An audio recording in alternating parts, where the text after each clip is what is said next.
Olá, amigos do programa Direito e Cidadania, um programa hoje diferente, realizado em Brasília e em São Paulo. Na primeira parte e na segunda parte do programa, vocês vão assistir uma entrevista inédita realizada no Conselho Federal da OAB em Brasília, o ex-ministro Sepúlveda Pertence e o Dr. Luiz Flávio Borges Durso, presidente reeleito da OAB São Paulo.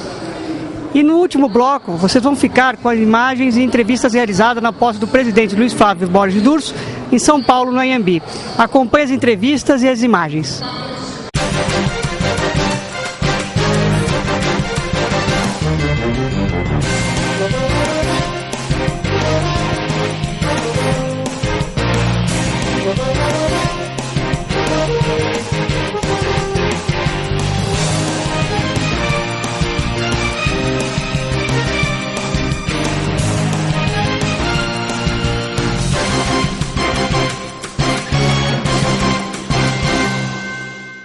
Amigos do programa Direito e Cidadania, um programa especialíssimo, diretamente aqui do jantar de posse do Conselho Federal da OAB, recebendo o ministro Sepúlveda Pertence, ele que trabalhou tantos anos no Supremo Tribunal Federal, vai falar um pouquinho da sua carreira. O senhor que já trabalhou em todas as esferas do Judiciário, pode fazer um retrospecto da sua carreira, ministro?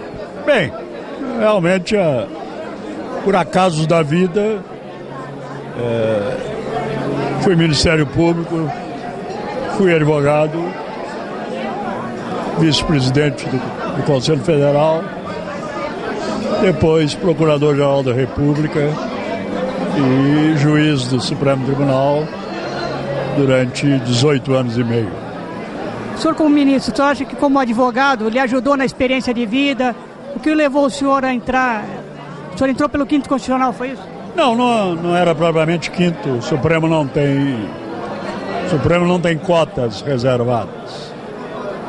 Quando nomeado, eu era Procurador-Geral da República, mas, como disse, não há no Supremo a divisão dos outros tribunais em razão da proveniência do juiz. É a livre indicação do Presidente da República submetida ao Senado Federal.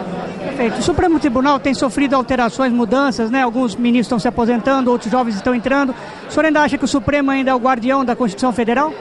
Eu não tenho dúvida. É claro que cada época tem o Supremo com as suas personalidades, com as idiosincrasias de cada juiz, mas ao contrário do grande João Mangabeira, que numa explosão de revolta por um momento triste do Supremo na ditadura Vargas, que disse que o Supremo era a instituição que mais falhou a República, eu continuo orgulhoso do Supremo Tribunal. Acho que com os altos e baixos de toda a instituição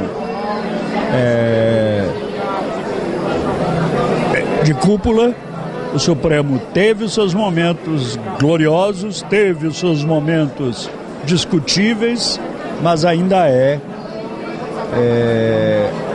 o guardião da Constituição e da ordem jurídica no país. Ministro Sepúlveda, o senhor, como professor universitário, o senhor disse que o senhor foi afastado da Universidade de Brasília e depois foi anistiado e não quis voltar.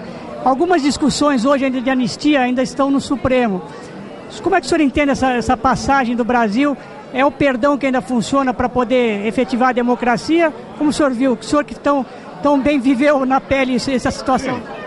Eu, como tenho dito em algumas entrevistas, eu fui testemunha, fui partícipe, modesto partícipe e testemunha privilegiada da luta pela anistia e da conquista da anistia possível em 1979.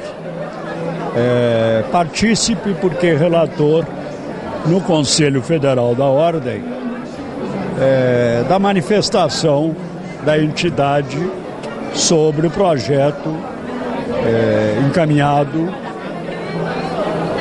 pelo então presidente, General Figueiredo, ao Congresso, extraído a fórceps depois de longas lutas.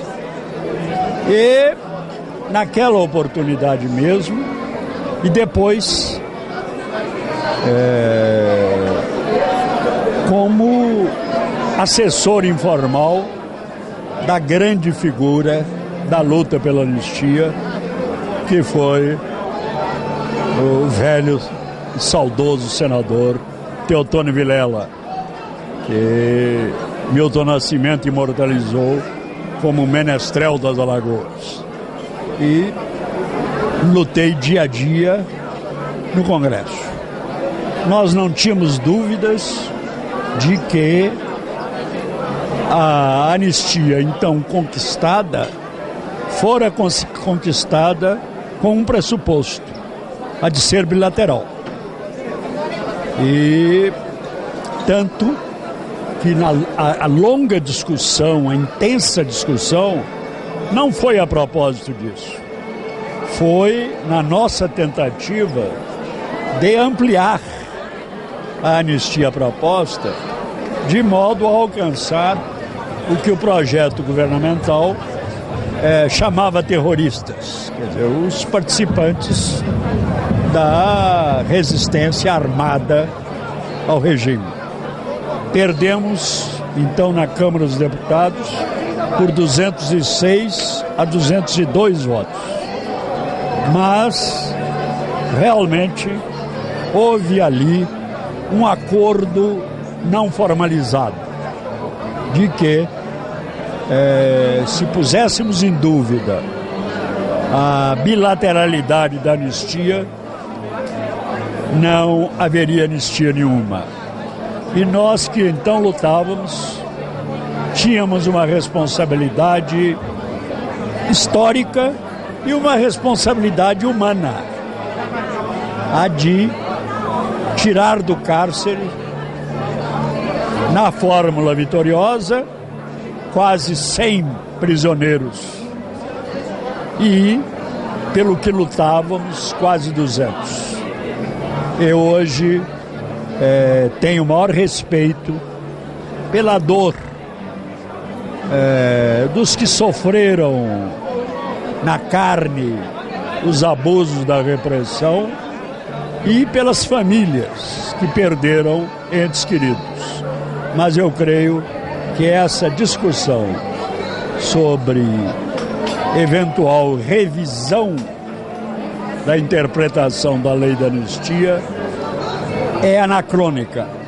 O país superou aquele momento e pagou, e eu disse no parecer que proferi unanimemente, acolhido então pelo Conselho Federal da Ordem, era um preço a pagar para dar um passo que foi fundamental na retomada do processo democrático.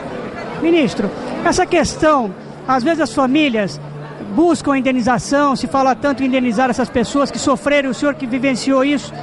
Mais importante do que isso é a dignidade das famílias, é recuperar essa moral, essa dignidade que foi perdida num passado longínquo e que afeta as famílias e a sociedade brasileira até hoje, não é verdade? Eu concordo e tenho a solidariedade mais intensa com esse sentimento, com essas cicatrizes não feridas. Agora, entendo que o caminho foi dado com a ampliação da anistia conquistada em 79 pela emenda constitucional que convocou a Constituinte, depois pela própria Constituição de 1988 e, há poucos anos, pelo reconhecimento do direito à indenização das vítimas da repressão política. Hoje há uma reivindicação que eu considero legítima e inegável, a da abertura dos arquivos, a do que se tem chamado direito à memória e à verdade. Ministro, o senhor circula hoje no evento da OAB, Conselho Federal, posse do Conselho Federal.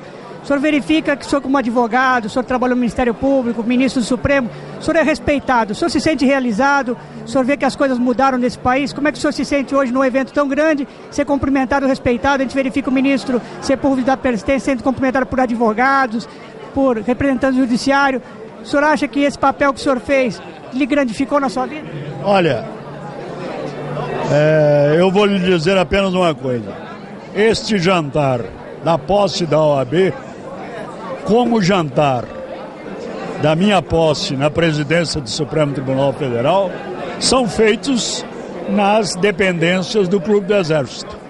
Isso era impensável na hora, nos tempos em que nós lutávamos.